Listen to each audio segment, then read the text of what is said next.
तमाम सवाल ऑपरेशन सिंदूर को लेकर ही पुष्पेंद्र श्रीवास्तव खड़े कर रहे थे। जवाब मिला कि नहीं? नहीं, बिल्कुल जवाब नहीं मिला पूजा जी। और हमें तो कम से कम इस कमजोर सरकार से जवाब की अपेक्षा भी ऐसी ही थी जैसी प्रधानमंत्री जी ने दिया। दरअसल ये सरकार जो है वो सवाल से डरती है, ये जवाबदेही से भागती है, ये हमेशा जो कहती है उसके विपरीत काम करती है। कहते हैं लाल आंखें दिखा देंगे, जाकर के वहां घुटने टेक देते हैं। तो ये तो इनकी हकीकत है। अमित शाह जी, हमारे गृह मंत्री जी, संसद में कहते हैं कि पीओके के लिए जान दे देंगे। क्या बात करते हैं आप? ये डायलॉग था उनका। और कल उन्होंने क्या कहा संसद में? उन्होंने कहा अरे भाई, युद्ध में परिणाम कुछ भी हो सकते हैं, सोच कर करना पड़ता है। बताइए, ये तो इनकी हालत है। अरे आप कह रहे हैं कि पाकिस्तान के लोगों ने सरेंडर सीज फायर के लिए हमसे रिक्वेस्ट किया और हम मान गए। आप बताइए, आप उन बहनों को भूल जाते हैं जो पहलगाम में जिनके पति मारे गए, 26 लोग जिनके परिजन मारे गए, वो भी तो कह रही थी आतंकवादियों से कि प्लीज मत मारिए, हमें छोड़ दीजिए। उन्होंने तो नहीं छोड़ा। आपको क्या डर था भाई? आप क्यों कमजोर पड़ गए? आपने क्यों कह दिया कि हाँ ठीक है सीज फायर? राजनाथ सिंह ने वो दूसरी बात नहीं जब पीओके हमारे भारत का हिस्सा होगा। पूजा जी, मैं यही तो कह रहा हूं कि पूरी सरकार कमजोर है। राजनाथ सिंह भी कह रहे हैं कि हमारी तो इच्छा ही नहीं थी पीओके लेने की, हम तो उसके लिए लड़ ही नहीं रहे थे। यही तो कह रहे हैं राजनाथ सिंह जी। तो फिर आप क्या कर रहे थे भाई? आप क्या सिर्फ मजाक बना रहे थे? आपके अंदर वो शक्ति नहीं है कि आप अपने दुश्मन को अपनी ताकत दिखा करके और उसको सबक सिखा सकें। हमारे लोग वहां शहीद हो जाते हैं, उनका बदला ले सकें। आप हमारे जो विदेश मंत्री हैं वो जाकर के कह देते हैं हमने तो पहले ही पाकिस्तान को बता दिया था। ये भी कह देते हैं कि भैया पाकिस्तान के एयरबेस को नहीं छेड़ना, उनकी मिलिट्री को नहीं छेड़ना, बस ये करना है और ये नहीं करना। और ऊपर से सरकार कहती है हमने तो सेना को खुली छूट दे दी है। एक तरफ आप उन पर रिस्ट्रिक्शन लगाते हैं, दूसरी बात आप देखिए गलवान। अब प्रधानमंत्री जी जो बार बार बच रहे हैं कि भाई ट्रंप बार बार आपको कह रहा है, बार बार आपसे कह रहा है, और अभी तो 24 घंटे भी नहीं बीते प्रधानमंत्री के बयान के, उन्होंने फिर दोहरा दिया कि हमने सीज फायर करवाया, हमने व्यापार की धौंस दी। तो प्रधाधानमंत्री जी की आदत है। मैं आपको याद दिला दूं कि गलवान घाटी में चीन के हस्तक्षेप के दौरान हमारे जवान शहीद हुए थे और बहुत नुकसान हुआ था, हमको बदसलूकी हुई थी। लेकिन उस समय भी प्रधानमंत्री जी ने कहा था हमारे देश में कहीं कोई नहीं है, घुसा नहीं है, न घुसा था। ये क्या बात है? आज वैसे ही फिर कह रहे हैं। अरे जब ट्रंप कह रहा आप सीधे एक लाइन बोलिए ना, क्या गोल गोल घुमा रहे हैं उसको जलेबी की तरह? प्रधानमंत्री जी को सीधे बोलना चाहिए था कि ट्रंप झूठ बोल रहे हैं, लेकिन वो बोल नहीं सकते क्योंकि सच्चाई वही है।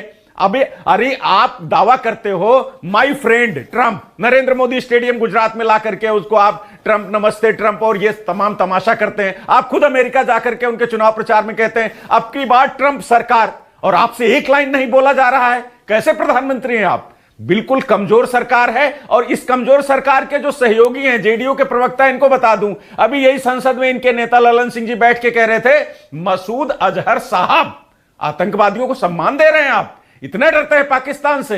ऐसे चलेगी भारत में सरकार? अरे आपसे नहीं हो सकता प्रधानमंत्री जी, आपसे नहीं हो सकता गृह मंत्री जी। तो सरकार से इस्तीफा दे दीजिए। देश को शर्मसार मत करिए, देश को शर्मसार मत करिए। देश के 140 करोड़ लोग आपको ठीक है। अब यहाँ पर केवल पॉलिटिक्स सुप्रीम जवाब दीजिए पुष्पेंद्र श्रीवास्तव। देखिए, मैं पहले से ही आपसे कह रहा हूं कि ये एक डरपोक सरकार है, कमजोर सरकार है। ये दुश्मन का मुकाबला करने में सक्षम ही नहीं है। आपको कोई लेना देना नहीं है। क्यों नहीं लेना देना भाई? आप राष्ट्रीय पार्टी हैं, आम आदमी पार्टी भी तो राष्ट्रीय पार्टी है, और हम इस देश के नागरिक नहीं हैं क्या? 140 करोड़ लोगों में हमारी गिनती ही नहीं क्या? आम आदमी पार्टी के लोगों की कोई गिनती नहीं है क्या? आप किस हक से कह रहे हैं? अरे आप सीधा बोलिए कि आपकी हिम्मत नहीं थी कि आप पाकिस्तान को जवाब दे सकें। चाइना उसके साथ खड़ा था युद्ध के दौरान, चाइना उसके साथ खड़ा था, पाकिस्तान की मदद कर रहा था, टर्की खड़ा था। लेकिन हमारे यहाँ विदेश नीति के नाम पे सिर्फ नरेंद्र मोदी जी का विदेश घूमना ही विदेश नीति बन गया है सरकार में। और कुछ भी एक भी देश हमारे साथ खड़ा नहीं हुआ हमारे मुसीबत के समय में। और आप बात कर रहे हैं, आप मजबूती की बात कर रहे हैं, आप हमको बता रहे हैं कि हमारा कोई मतलब नहीं है। ये देश जानना चाहता है कि जब इतना बड़ा युद्ध हमारा पाकिस्तान से चल रहा था तो किसी देश ने हमारा साथ क्यों नहीं दिया?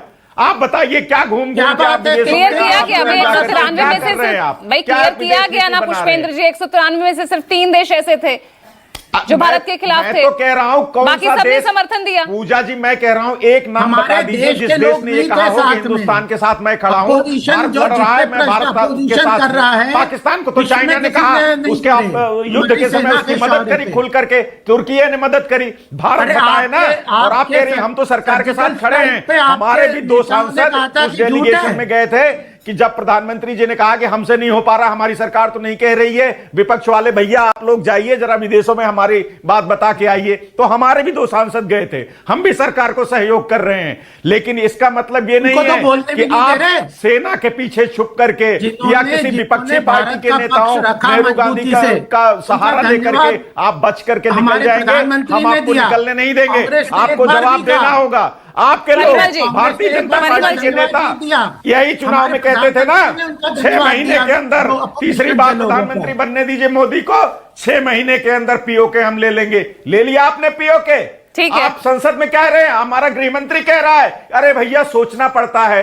तो क्या विपक्ष में रहेंगे तभी आप लाल आंखें दिखाने की बात करेंगे चाइना को? जब सरकार में आएंगे और हमारे सैनिक गलवान घाटी में मारे जाएंगे तब आप ये कहेंगे कि अरे कोई घुसा नहीं है ना घुसा था, ऐसे बच के निकल जाएंगे क्या? ठीक है, ठीक है, जवाब ले लीजिए परिमल जी।